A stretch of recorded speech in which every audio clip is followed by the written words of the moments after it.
अप्रैल में चुनाव आना था, 15 मई 16 मई तक हो जाएगा चुनाव, कोई दिक्कत नहीं। तीनों एमसीडी एक होंगी। साथियों, हमारे साथ मौजूद हैं मयूर विहार जिला अध्यक्ष डॉक्टर विनोद बछेती जी। और बात आज डॉक्टर साहब, बड़ा ही खुशी का दिन है, एक जश्न मन रहा है पूरे उत्तर प्रदेश में। बाबा योगी आदित्यनाथ जी दोबारा आ रहे हैं और आप हमेशा कहते थे कि योगी जी दोबारा आएंगे, तो आज आपकी बात पूरी हो रही है, सबसे बड़ी खुशी की बात है। कैसा महसूस कर रहे हैं? देखिए, मैं उत्तर प्रदेश, उत्तराखंड, गोवा, मिजोरम और बहुत बहुत वहाँ की जनता को बहुत बहुत बधाई देता हूँ कि उन्होंने भारतीय जनता पार्टी पे विश्वास किया। और आज उत्तर प्रदेश में 37 साल बाद पहली बार ऐसा हो रहा है कि एक राजनीतिक पार्टी की सत्ता दोबारा आ रही है। ज़्यादातर क्या होता है कि जो एक बार तो दोबारा नहीं आती, लेकिन उन्होंने योगी जी के काम पे विश्वास किया। योगी जी ने पिछले कोरोना काल में, आप सब समझ सकते हैं कि पिछले जो 5 साल था वो कितना ज़्यादा, मतलब पूरी दुनिया में था, लेकिन उत्तर प्रदेश देश का सबसे बड़ा राज्य है जहाँ सबसे ज़्यादा जनसंख्या है। लेकिन योगी जी ने घर घर तक हर गरीब व्यक्ति की चिंता करी, राशन से लेके, वैक्सीन से लेके, दवाइयों से लेके, रोज़गार से लेके, ये चीज़ें जो थी, ये उसी का नतीजा है कि जनता ने उनको पुनः फिर 5 साल सेवा करने का मौका दिया।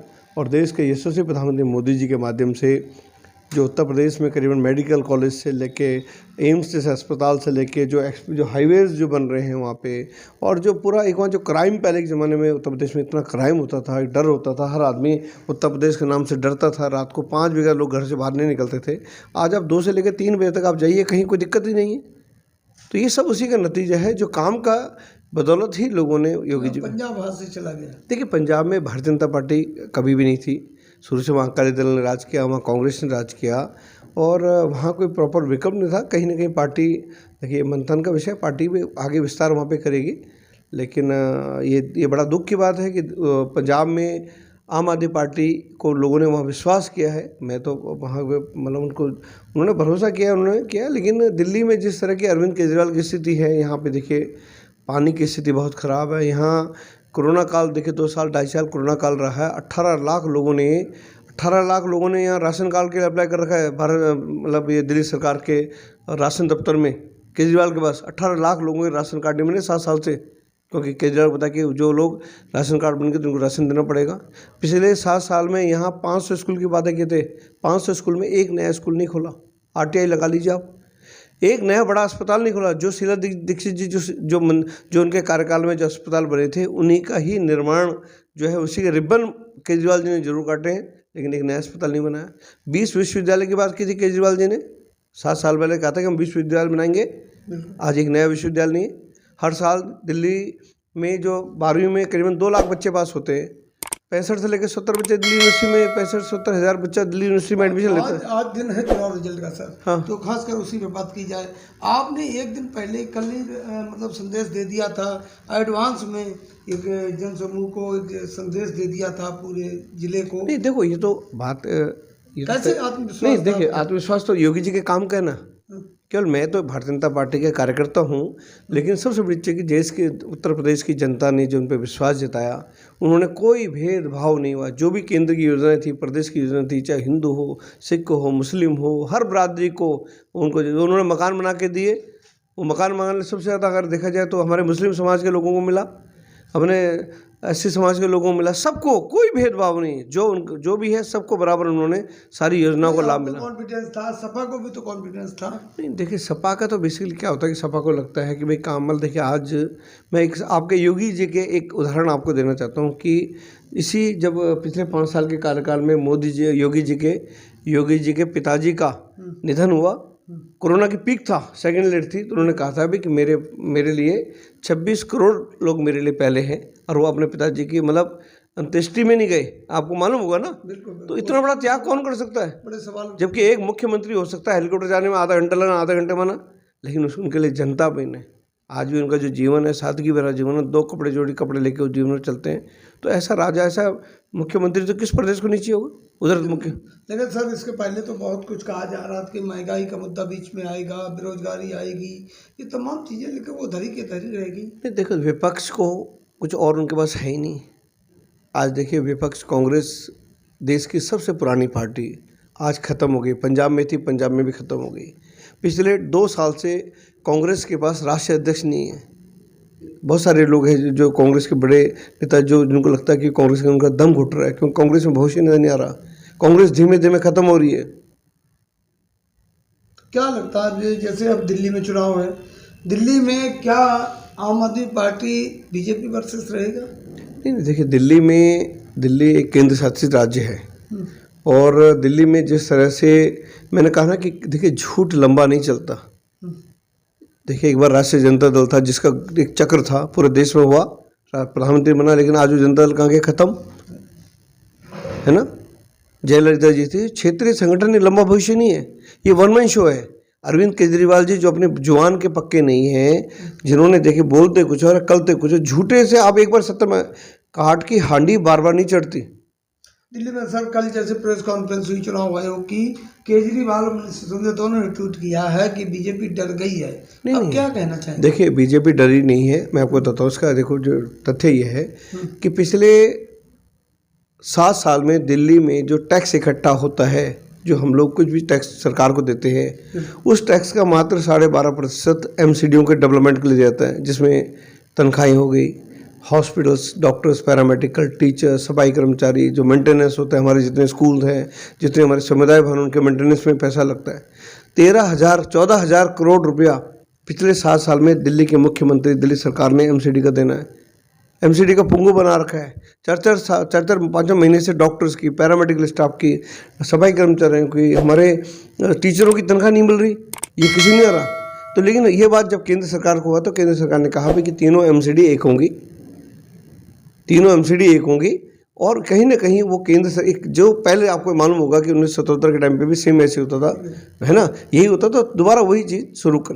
लेकिन डिप्टी सीएम साहब कह रहे हैं कि चुनाव आयोग दबाव में आ गया बीजेपी के। नहीं, देखिए चुनाव आयोग दबाव में नहीं आया, ये चीज़ पहले भी थी। ये तो शीला दीक्षित ने 3 निगम कर दी थी, है ना।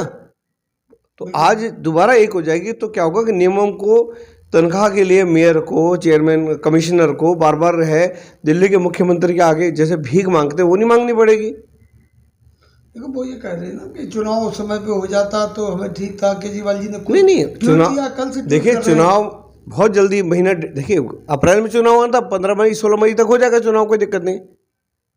चुनाव होंगे, चुनाव तो देखिए एमसीडी के एक्ट के तहत तो एक टाइम पीरियड के साथ में हम बढ़ा सकते हैं, 45 दिन के अंदर चुनाव होना है, लेकिन ये कि तीनों एमसीडी एक हो जाएंगे। इसमें डरने वाली बात कहाँ से आ गई? जो सीएम साहब कह रहे हैं कि डर गई बीजेपी। नहीं, देखिए ऐसा कि मैं उनकी बात का, देखिए मुझे जवाब क्या वो बोलते हैं, किस तरह की बयानबाजी, मेरे पास उसका न तो कोई जवाब है डरने के। देखिए अगर एमसीडी दिल्ली की भलाई के लिए, आज देखिए एमसीडी के माध्यम से साफ सफाई की व्यवस्था देखिए आप कितनी अच्छी हो गई है, जबकि तनख्वाह ही नहीं मिल रही। सफाई कर्मचारियों को पिछले 4 महीने से तनख्वाह नहीं मिल रही, उसके बाद भी बेचारे दिन रात लगे हुए हैं। उन्हें पता है कि दिल्ली के मुख्यमंत्री उन बेचारे गरीबों के साथ, सफाई कर्मचारी में टीचर है, डॉक्टर्स है, पैरामेडिकल स्टाफ है, जो मेंटेनेंस हमारे लोग हैं, एमसीडी के पूरे सिस्टम को फेल करने में केजरीवाल जी लगे हुए हैं। केजरीवाल जी ने खुद ट्वीट किया है कि 272 में से 250 सीटें हमारी आ गई, खुद उन्होंने ट्वीट किया है। नहीं, आप ये ट्वीट करते तो उत्तर प्रदेश में कहते सरकार, अभी कुछ टाइम पहले आपने देखा होगा दिल्ली के मुख्यमंत्री, उप मुख्यमंत्री मनीष सिसोदिया ने ट्वीट किया कि उत्तर प्रदेश में हम लोग सरकार बना रहे हैं। एक विधानसभा में मुझे लगता नहीं कि एक भी कहीं उनकी सीट कोई है, उत्तर प्रदेश में नहीं है। उत्तराखंड में जमानत जब्त हो गई, गोवा में जनाब बिल्कुल जीरो हो गए हैं, मिजोरम में जीरो हो गए हैं। ये तो केवल पंजाब में विकल्प नहीं था, पंजाब में कांग्रेस से लोग परेशान थे, पंजाब में लोग अकाली दल से परेशान थे कहीं ना कहीं, और उनको लगा कि भाई ये व्यक्ति है दिल्ली, मतलब जिस तरह से झूठे वादे किए, है ना। और अच्छा, जिस तरह से आप लगातार आबकारी नीति का मुद्दा बना के बैठे हैं, कोई और मुद्दे नहीं है दिल्ली चुनाव के लिए? आबकारी नीति तो देखो, मैं कहता हूँ कि आपके घर के आगे अगर कोई शराब की दुकान खुल जाए तो आप नौकरी करना छोड़ देंगे, आप खाना पाना छोड़ देंगे, आपका तो जीना हराम हो जाएगा। आप जिस गली में रहते हैं उस गली में कोई शराब का ठेका खुल जाएगा तो वहाँ भजन कीर्तन करने वाले लोग थोड़े आएंगे, कौन आएगा? शराबी कबाबी आएंगे। आपके घर में बीवी बच्चे परिवार सब लोग हैं, स्थिति कितनी खराब हो जाएगी। वो ये कह रहे हैं कि आबकारी नीति में ये जनता के हित को देखते हुए नहीं, आबकारी नीति में आपसे एक पूछ रहा हूँ कि एक सवाल है मेरा, जो आबकारी नीति है उसमें 260 शराब के ठेकों को बढ़ा के 840 कर देना क्यों किया? किसी ने नहीं कहा कि शराब के ठेके, आपने कहा कि शराब के ठेके बढ़ाओ? किसी जनता ने कोई धरना प्रदर्शन, कोई ज्ञापन दिया हो जी शराब के ठेके बढ़ाओ, कम है? नहीं कहा। केवल शराब कंपनियों को लाभ पहुंचे इसलिए संख्या बढ़ा दी। 2200 से ज़्यादा बैंकेट, 2200 से ज़्यादा होटल, रेस्टोरेंट और इनमें इनको लाइसेंस दे दिए हैं। और करीबन 1100 बैंक्वेट हॉल्स को दे दिए हैं, 226 क्लब है। अब दूसरा देखिए, आगे जाके 10,000 रेस्टोरेंट जो है, रेस्टोरेंट आप वहाँ बियर पी सकते हैं, जिसमें कम अल्कोहल होगा वो सर्व होगा। 10,000 रेस्टोरेंटों को ये लाइसेंस दे रहे हैं। दिल्ली बनेगी क्या? नहीं, जिस तरह वो कह रहे हैं कि जनता हित को ध्यान में रखते हुए हमने किया है, तो और कोई काम नहीं हो सकता। नहीं, जनता हित, आप बताइए कि जो भारतीय जनता पार्टी के एक एक कार्यकर्ता पूरी दिल्ली में जो ये प्रदर्शन कर रहे हैं ठेकों के अगेंस्ट, RWA, मार्केट एसोसिएशन, कीर्तन मंडलियाँ, सामाजिक संस्थाएं, ग्राम सभाएं, इतना लोगों का सहयोग होगा, वो लिख लिख के बोल रहे हैं कि जी बंद कराइए, बंद कराइए।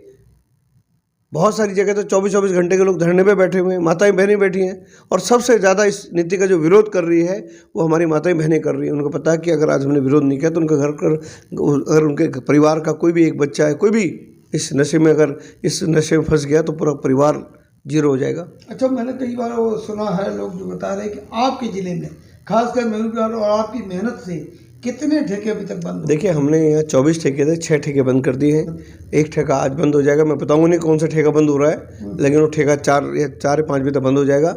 एक ठेका कल हम लोग जंगपुरा विधानसभा में हमने बंद कर दिया, 2-3 दिन पहले बंद कर दिया है। और अभी 3-4 ठेके हमारे पास और अभी हैं कि जिनकी सूची हम लोग बंद कर रहे हैं। नहीं, कुछ एरिया ऐसे हैं जहाँ अभी तक खुल ही नहीं पाए हैं। नहीं, देखो उन पर भी देखिए, हमने सारे शराब माफियों को कहा है कि भैया देखिए, आप अपना पैसा देखिए, जिस तरह दिल्ली के मुख्यमंत्री ने इनसे मोटी रकम लेकर के इनको लाइसेंस तो दे दिया है, और इन्होंने भी क्या हुआ कि ये एक दुकान बनाने के लिए बहुत, आप देखिए 5 स्टार लेवल के ठेके बना रहे हैं। 5 स्टार समझते हैं, लाइट, लेजर लाइट, देखिए पता नहीं क्या क्या है। हमने तो इनको कहा भाई कि मयूर जिले में मत खोलना, कहीं ऐसा ना हो कि हम लोग फिर तुम्हारा सारा बोलो जी मैंने तो इतना पैसा लगा दिया, ये पैसा लगा दिया, इससे अच्छा है कि इस जिले नहीं खोलना, कहीं और खोलो, यहाँ बिल्कुल नहीं खोलने देंगे। लेकिन वो कह रहे हैं कि पैसा तो दिल्ली के डेवलपमेंट में ही हम लगा रहे हैं। पता नहीं कहाँ, वो तो दिल्ली के मुख्यमंत्री अरविंद केजरीवाल के डेवलपमेंट में है। जो 10 करोड़ का जो स्विमिंग पूल अपने घर पे बना रहे हैं ना, ये सारा पैसा वहाँ लग रहा है, मुझे लग रहा है। अभी 2 स्कूलों में स्विमिंग पूल कितने टॉप क्लास बना दिए, बर्ड क्लास, ये स्कूल बना रहे हैं। आप वो बताते नहीं हैं। आप RTI की रिपोर्ट लगाइए।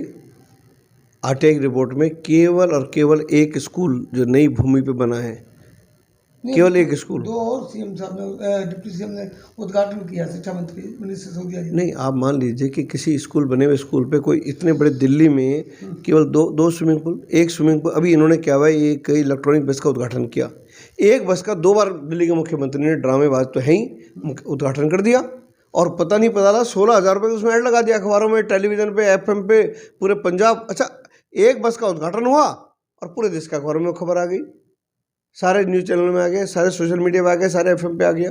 और तो बीजेपी भी करती है, ऐसा तो नहीं है। नहीं, बीजेपी काम में विश्वास रखती है, काम में विश्वास रखती है। देखिए, आज उत्तर प्रदेश के रिजल्ट का नतीजा है, अगर लोगों ने योगी आदित्यनाथ को वोट डाला है तो पब्लिक बहुत समझदार है, पब्लिक बहुत, हमसे ज़्यादा समझदार पब्लिक है। लेकिन अगर उन्होंने योगी आदित्यनाथ को, तो कोई ना कोई काम के दम पे तो होगा। क्या लगता है, दिल्ली की पब्लिक समझदारी दिखाएगी? नहीं, दिल्ली की पब्लिक को अब लग रहा है कि अरविंद केजरीवाल ने जो उनको झूठ कहा के फ्री के नाम से अचानक ये जो आबकारी नीति का जो बिल लिया है, लोगों को उनकी मंशा, उनकी सोच का उनका पता चल गया है कि ये व्यक्ति यहाँ का भला नहीं करता है, कि दिल्ली को बर्बाद करने में इन्होंने कोई कसर नहीं छोड़ी है। वो तो भारतीय जनता पार्टी के कार्यकर्ता जो दिन रात करके इन ठेकों का विरोध कर रहे हैं। अगर हम विरोध नहीं करें तो गली गली में ठेके खुल जाएंगे। मतलब आपका नीति का जो मुद्दा है, ये यही चुनाव में मुख्य रूप से रहेगा? देखिए, राजनीति में मुद्दे हमारे पास, हमारा विकास का मुद्दा, मोदी जी ने देखिए 1700 करोड़ रुपया दिल्ली पुलिस को दिया है, ताकि थानों की स्थिति सुधरे, क्राइम कम हो और व्यवसाएं सब ठीक हो पूरी दिल्ली में। करीब जो रैपिड रेल बन रही है, इसके लिए करीब 300 करोड़ रुपया रैपिड रेल के लिए अगले 1 साल के लिए बजट के लिए दिया, ताकि रैपिड रेल दिल्ली से मेरठ, दिल्ली से पानीपत, सोनीपत, इधर से बागपत और आगे पूरे देश, मतलब पूरे दिल्ली NCR को जोड़ने के लिए रैपिड रेल की योजना चल रही है। उसी तरह बहुत सारी योजनाएं उनके, आज आप जो भी रोड है, नेशनल हाईवेज़ है जो दिल्ली को जोड़ते हैं, उनकी व्यवस्था देखिए। आज आप यहाँ से मेरठ, जहाँ 2-2, 3-3 घंटे लगते थे, आप यहाँ केवल 45 मिनट में मेरठ पहुँच जाते हैं। अक्षरधाम से देहरादून जाना हो 2.5 घंटे में, जहाँ 6-6 घंटे लगते हैं, 2.5 घंटे पहुँच जाएंगे। तो काम के दम पे है, सब चीज़ें हैं। झूठ, फरेब, छल ज़्यादा लंबा नहीं चलता। तो आज का दिन खासकर डॉक्टर साहब बधाई का दिन है, उत्तर प्रदेश जीत इतनी बड़ी हुई है, क्या संदेश देंगे? मैं तो उत्तर प्रदेश की जनता को बहुत बहुत आभार धन्यवाद करता हूँ कि उन्होंने योगी आदित्यनाथ पे विश्वास किया, मोदी जी के काम पे विश्वास किया, भारतीय जनता पार्टी पे विश्वास किया और उम्मीद करते हैं कि अगले 5 साल में मोदी जी के और मोदी जी के नेतृत्व में योगी जी बहुत अच्छा काम करेंगे। हमारा उत्तर प्रदेश उत्तम प्रदेश बनेगा, ऐसी उम्मीद करता हूँ। तो साथियों देखा, ये थे डॉक्टर विनोद बछेती जी, जिलाध्यक्ष मयूर विहार। इन्होंने बखूबी बहुत हर मूवमेंट पर बात की और बताया कि उत्तर प्रदेश अब बहुत जल्दी पहले से ज़्यादा उत्तर प्रदेश बनेगा। धन्यवाद।